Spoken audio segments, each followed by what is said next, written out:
मुख्यमंत्री जी ने कहा आपने प्री मैट्रिक स्कॉलरशिप, कोई हजारों की स्कॉलरशिप नहीं दी जाती है मुसलमान बच्चों को, 1000 रुपये की स्कॉलरशिप, 1000 रुपये वो गरीब बच्चे को जब मिलते हैं तो वो तालीम हासिल करता है। और आप कह रहे हैं कि नहीं, ये इसके ऊपर डबल से कोई दूसरी स्कीम चल रही है तो हम इसका फायदा नहीं दे सकते हैं। इतने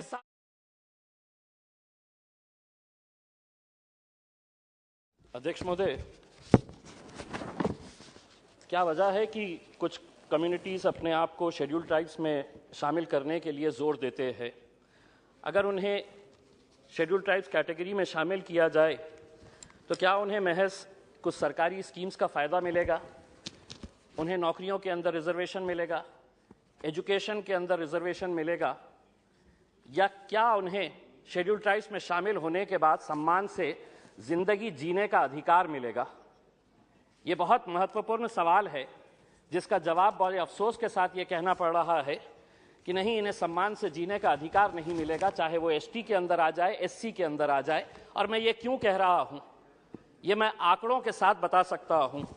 अगर हमने नेशनल क्राइम रिकॉर्ड्स ब्यूरो के डेटा के ऊपर अगर नज़र डाले तो 2021 की रिपोर्ट के मुताबिक दलितों के खिलाफ अत्याचार की घटनाएं बढ़ी है, और सबसे ज़्यादा घटनाएं अगर किसी राज्य के अंदर बढ़ी है, जिसकी सरकार आज ये बिल लेकर आ रही है, आपके ही राज्य उत्तर प्रदेश के अंदर सबसे ज्यादा दलितों के ऊपर, एससीज के ऊपर अत्याचारों की, एट्रोसिटीज की घटनाएं बढ़ी है।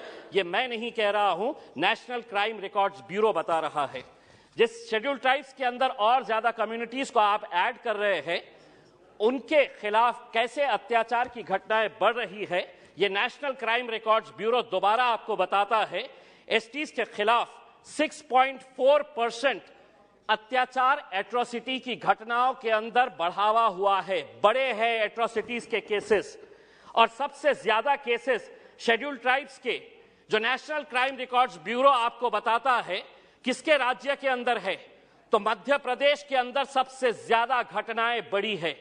कितनी घटनाएं हैं पूरे देश के, अगर हम शेड्यूल्ड ट्राइब्स की अगर हम बात करते हैं तो महज मध्य प्रदेश के अंदर 29.8% घटनाएं, एट्रोसिटीज अगेंस्ट शेड्यूल्ड ट्राइब्स, ये मध्य प्रदेश के अंदर है। दूसरे नंबर के ऊपर है, आता है राजस्थान, जिसके अंदर 24% शेड्यूल्ड ट्राइब्स के खिलाफ घटनाएं बढ़ी है। हमारा यह कहना है कि शेड्यूल्ड ट्राइब्स, क्या यह हकीकत नहीं है? मंत्री जी इसका जवाब दे सकते हैं कि आज इस मुल्क के अंदर सबसे ज्यादा डिस्प्लेसमेंट्स अगर किसी का हुआ है तो आदिवासियों का हुआ है, शेड्यूल्ड ट्राइब्स का हुआ है। सिर्फ महज आप शेड्यूल्ड ट्राइब्स की कम्युनिटी को बढ़ाकर ऐसा इंसाफ उनके साथ कर रहे हैं, ये दिखाइए नहीं। हकीकत यह है कि इनके साथ सबसे ज्यादा नाइंसाफियां हुई है।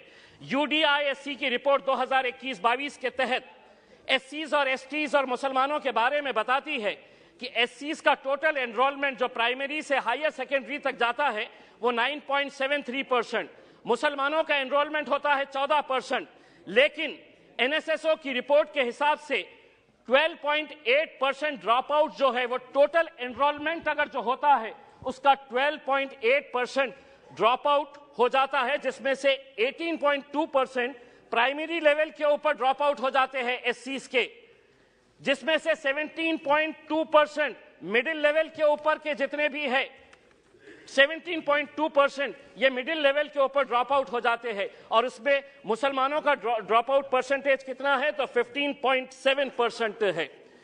अध्यक्ष महोदय, मैं अभी हमारे राष्ट्रवादी कांग्रेस के हमारे सहयोगी अभी भाषण दे रहे थे और उन्होंने मराठी के अंदर बड़ा जोर देकर यह कहा है कि धनगरों को मिलना चाहिए, मराठा समाज को मिलना चाहिए।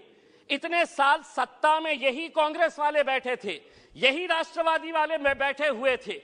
महाराष्ट्र के अंदर इनकी क्या मजबूरी थी कि ये नहीं देते हैं जब सत्ता में रहते हैं, जब विरोधी में आ जाते हैं, बैठते हैं, तो इनसे उम्मीद करते हैं।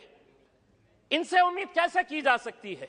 अब ये भारतीय जनता पार्टी के ऊपर निर्भर है कि आपको दिखाना पड़ेगा कि हम इनके जैसा दोगलापन नहीं करते हैं। अगर हम सबके विकास के बारे में बात करते हैं तो यकीनन हम सबको इंसाफ देने की बात करते हैं। हम दोहरा रंग नहीं है कि सत्ता में जब रहते हैं तो अलग, और सत्ता में और सत्ता के बाहर जब आते हैं तो अलग। मैं भी ये मांग करता हूं कि महाराष्ट्र के अंदर धनगर समाज को मिलना चाहिए। मराठा समाज के अंदर ऐसे बहुत सारे लोग हैं जिन्हें रिजर्वेशन मिलना चाहिए। मैं मंत्री जी आपसे पूछना चाहता हूं, जो फैसले हम नहीं कर सकते हैं, कहीं ना कहीं रुकावट आती है, कहीं ना कहीं कुछ विवाद होता है, तो हम अदालतों में जाते हैं। मुसलमानों को रिजर्वेशन मिलना, ये अदालत ने, बॉम्बे हाईकोर्ट ने कहा, और किस आधार के ऊपर कहा? ऐसा नहीं है कि ये रिजर्वेशन इम्तियाज जलील मांग रहा है, नहीं चाहिए मुझे, लेकिन जो पसमानदा मुसलमान है इस देश के अंदर, मेरे महाराष्ट्र राज्य के अंदर, क्या उनको रिजर्वेशन नहीं मिलना चाहिए? और किस आधार के ऊपर मिलना चाहिए? 4-4 कमिटीज, 4-4 कमीशंस बनाए गए, Ranganath Mishra commission, Mahmoodur Rahman commission, Sachar commission, Kundu committee, ये सरकार द्वारा अपॉइंटेड कमिटीज थे। किस लिए बनाए गए थे? कि मुसलमानों का सोशियो एजुकेशन किस लेवल के ऊपर है, किस लेवल के ऊपर है, उसको स्टडी करे और उसकी रिपोर्ट दे। महमूदुर रहमान कमीशन ने पूरा डिटेल के अंदर गया कि मुसलमानों का एजुकेशन परसेंटेज कितना है। सच्चर कमीशन ने बताया कि सबसे ज्यादा अगर कोई पिछड़ा है तो वो मुसलमान है एजुकेशन के बारे में। तो ऐसे हालात के अंदर अदालत ने, जब ये मामला अदालत के अंदर गया, तो अदालत ने खुद ने ये कहा, बॉम्बे हाईकोर्ट ने, कि मुसलमानों को 5% कम से कम एजुकेशन के अंदर रिजर्वेशन दे दीजिएगा। मंत्री जी, आप क्यों हमको तालीम से दूर रखना चाहते हैं?